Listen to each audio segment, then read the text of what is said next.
masih akan kan ada yang bangunan-bangunan yang sudah di dekat curam, tinggal menunggu waktu yang singkat. Mungkin kalau airnya dia naik pasti akan bertambah lagi rumah yang akan hanyut gitu.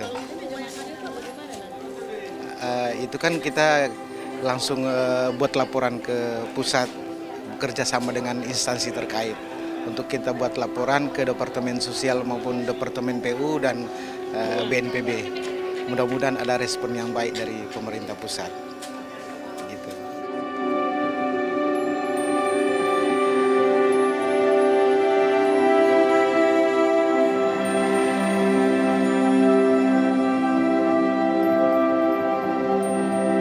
Kebutuhan pokok berupa makanan, baru tempat tidur dan alat mandi,